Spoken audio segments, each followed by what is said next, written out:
Une lutte pour la gloire. Ces athlètes chinois font partie des meilleurs combattants d'arts martiaux mixtes du pays. Dans ce sport, appelé MMA et interdit en France, presque tout est permis, y compris les coups de genoux et les frappes au sol.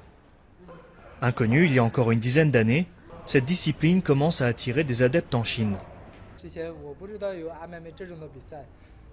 Avant, je ne savais pas que le MMA existait.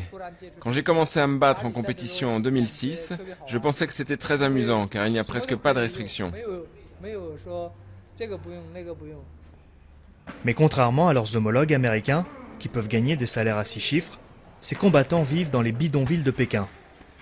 Et même si certains combattent à l'étranger, la plupart restent inconnus dans les rues de leur propre ville. Souvent issus de milieux agricoles, certains espèrent que ce sport leur permettra de sortir de la pauvreté. En attendant, ils vivent en communauté et leur club leur fournit des repas.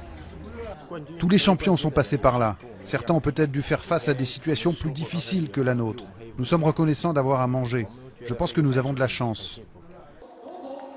Des promoteurs locaux ont récemment décidé d'organiser des événements à travers la Chine, dans le but de tirer profit d'un marché au potentiel énorme. Pour les meilleurs des combattants, l'avenir semble donc prometteur, comme pour Yao, héros local de sa ville, acclamé par des milliers de fans.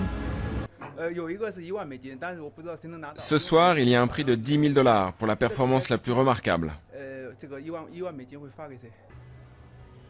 Des champs de maïs à la célébrité, le MMA a permis de sortir Yao de la pauvreté. Pour ce soir, il reste calme avant son match contre un rival mongol. Il remporte la victoire en seulement 53 secondes. La popularité de ce sport grandit en Chine à mesure que les chaînes de télévision diffusent les matchs. Mais même si beaucoup voient le MMA comme un moyen d'obtenir gloire et argent, la plupart des combattants continueront de vivre dans les bidonvilles des provinces chinoises.